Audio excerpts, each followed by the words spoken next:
President David Granger joined over 100 heads of government this morning to sign the Paris Climate Change Agreement.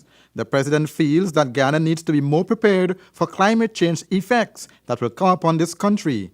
He has his hopes in one organization that will do the study to help the country be prepared. We are committed to the maintenance of the IWOKRAMA rainforest scheme, which is what I would call a laboratory, an ecological and environmental laboratory, so that we can learn how to cope with climate change. Climate change is forever. You know, it's not going to go away 5 or 10 years from now, it's forever. So we have to think long term, and we have to plan for that, you know, because it will affect our water management, it will affect our vegetation, it will affect our agriculture. Since 2005, when Guyana was greeted with the biggest floods ever in the history of the nation, all first responding agencies that deal with disasters were stretched to the limit. The government back then was never prepared for such a magnitude of a disaster. Areas that were never expected to be flooded were hard hit. Today, as we see high tides with high waves lashing over our seawalls, it is clear that Guyana will need to be better prepared for the climate change. According to President Granger, El Nino tells it all. Although, also you know that over the last 4 or 5 months we've been severely affected by the El Nino phenomenon, and some parts of the country, particularly Rupununi, which is of course our largest region, has been severely affected by El Nino. And there are other areas which have had a very unfavorable impact, I can say, because of climate change.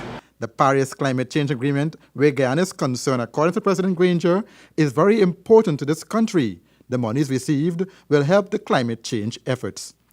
We have worked very hard in Paris to get this agreement, and it is just mainly a fixing of signatures, but it's a reaffirmation of the fact that we are an important player.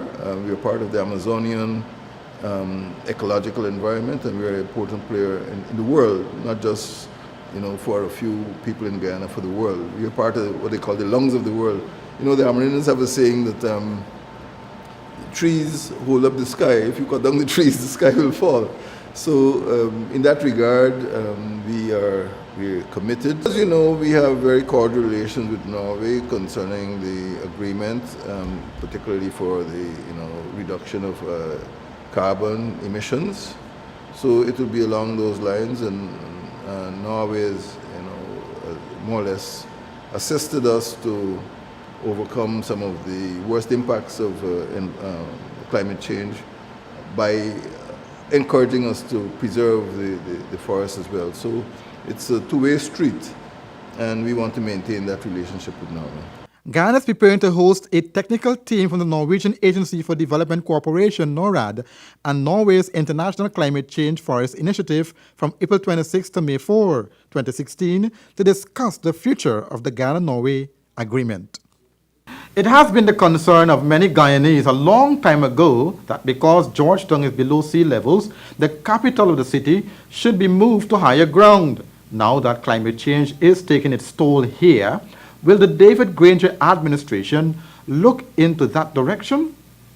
We will just have to wait and see. Basil, back to you.